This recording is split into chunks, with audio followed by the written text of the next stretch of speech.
the current rap music, especially with the female rap. We're gonna start right there.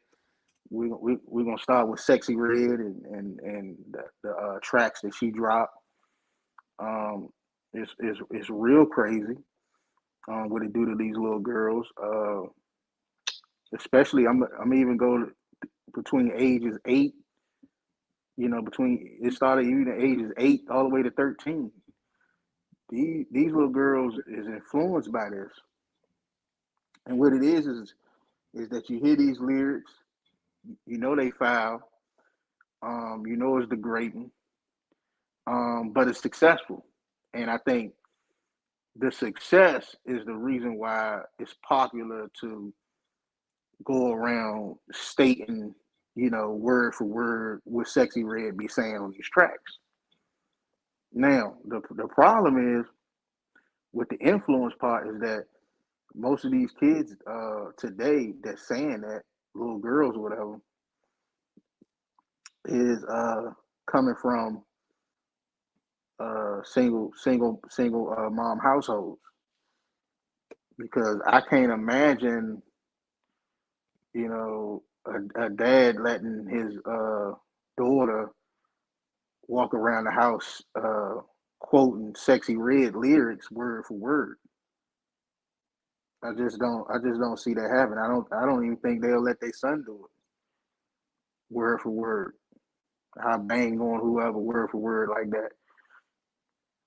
It's just, I mean, and then that ties back into what we're saying, because if a man is acting like a true man and he's not acting like a female,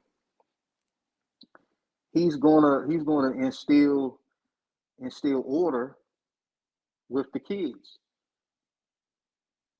That's one of a man's qualities to me. You're going to instill your order with your kids. If you see something out of line or something off track, men always put stuff back in order and put it back on track with their presence. You see what I'm saying?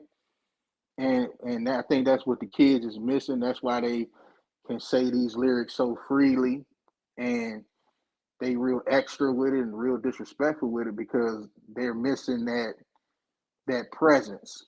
You know what I'm saying? They missing that presence of a male figure around them. And kids act different when they had that. You could see it in the kid. You could see a kid that has it, and you could see a kid that don't have it, and they gonna act two different ways. And that's facts. Like it or not, that's just what it is. Now, when it comes to the female, the mother, you know, I'm not gonna sit up here and say that they're free willy and they don't have nothing to say about their kids being influenced by Sexy Red and Lotto and I Spice, whoever you want to throw in there of the day. But we had this discussion before. We was once their age. We listened to Foxy Brown. We listened to Trina. We listened to Lil Kim. You know, we had our own influences, and it was some influence back then. So I mean, it's just a new day. So like I say, I don't forget stuff like that, artists like that.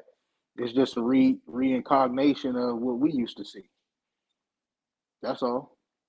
But it still don't change the responsibilities and the gender roles of what a mother supposed to do is instill some correction, you know, pay attention to what, they kids listening to, and be involved. So it's it's a tough topic, but I will say this: it got to go hand in hand, and I think that's why we having this, because A lot of the roles does not go hand in hand no more. It's not like how it used to be back in the day. I'm gonna just say grandparents and grandma, grandfather and grandma, they knew their roles and they did it every day. And not only they did it every day, they showed their kids and their grandkids what they did every day. So they ain't just say what they did; they was the example of what uh, what a man and a woman supposed to do when they working together. You see what I'm saying? If you're gonna be together, you got to do this. I got to do that. It ain't gonna work if a man trying to do a woman duty and a woman thinks she can do a man duty. And I think that's the problem in today's households and in today's landscape because they're not trying to work together. It's a competition, and they're saying I can do what you can do to eliminate you and say that I don't need you. When it's far from the truth, that's a complete lie. You know, a woman saying they don't need a man and they can do all the stuff a man can do is bullshit.